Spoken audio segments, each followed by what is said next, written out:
Lost Caverns of Ixalan is really pushing the idea of using tribal synergies in standard decks. For the first time ever, Cavern of Souls is getting printed in a standard legal set. It also gets this new neon ink treatment like they used in Neon Dynasty. Cavern of Souls will be available in all types of boosters in many different treatments, and hopefully this will help to bring the price down. Merfolk Tribal is also getting a boost on the bonus sheet with Lord of Atlantis being reprinted. And the first new card on this list is Breaches, a pirate tribal commander.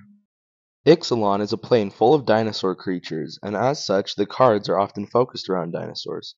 Here are some new dinosaur cards. Watley is a 3-mana 2/3 human warrior bard that gets you a land to your hand, and you can pay 5 to turn it into Roar of the Fifth People, a saga. This saga gets you 2 dinosaurs on the board, turns itself into a land, searches you for a dinosaur, and gives all your dinosaurs double strike and trample. This last chapter basically ends the game, especially with Galta Stampede Tyrant. Using the third chapter to tutor out Galta, then using the ramp from the saga and your other lands to cast it, and putting all your dinosaurs onto the battlefield, and swinging will win you the game once the fourth chapter triggers. Another huge payoff for these dinosaurs is the Skull Spore Nexus, which brings them all back as funguses and allows you to double their power. Mana Crypt is finally getting reprinted on the bonus sheet for Lost Caverns of Ixalan. This will hopefully help to lower the cost of this powerful commander staple. Also coming in the neon printing, just like Cavern of Souls, this will hopefully help to lower the cost of the default printing, because this is way cooler. These are the Lost Caverns of Ixalan Full Art Basic Lands. Full Art Basic Lands are a common occurrence in today's Magic the Gathering, but these may be the coolest ones they've ever released, with new versions of the mana symbols and crazy artwork. My dear Dr. Sattler, welcome to Jurassic Park.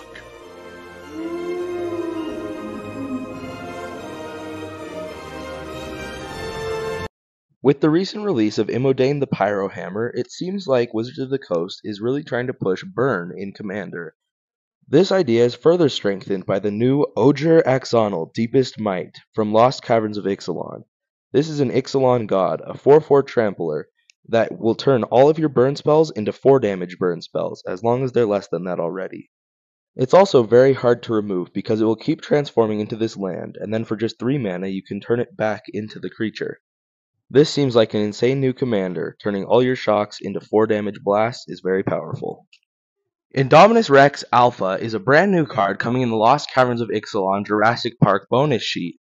This is an insanely powerful card that allows you to discard a bunch of creatures when you play it, so that it gets all the abilities of everything you discarded. First of all, this is an absolute flavor win, just like that one worker from Jurassic World.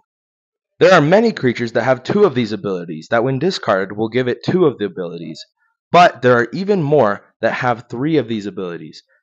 This deck that I built runs several that run 2, but many more have 3 of these abilities. Vigilance, Trample, Haste, Flying, Lifelink, Hexproof, Flying, First Strike, Haste. All of these have 3 abilities, sometimes even 4. We can also utilize Madness to reduce the cost of creatures. Flying, First Strike, Haste, Flying, Death Touch, Hexproof. All of these are insane. Vigilance, Reach, Trample. Trample is just insane on this guy. These are some more cards. Full deck list in pinned comment. Ian Malcolm, Chaotician, is a new blue-red card spoiled for the Lost Caverns of Ixalan Jurassic Park sheet. This deck wants us to run a bunch of cards that benefit off of us drawing on our opponent's turns and our opponents drawing extra cards. A really good one for this is Fairy Mastermind, because it lets us draw a lot of cards and allows our opponents to draw their second card each turn frequently, meaning that they'll exile the top card of their library very often. Beyond just cards to make our opponents draw their second card each turn, or extra cards in general, we also want stuff that will help us to ramp a little bit, so that we're able to play all of the big spells they exile.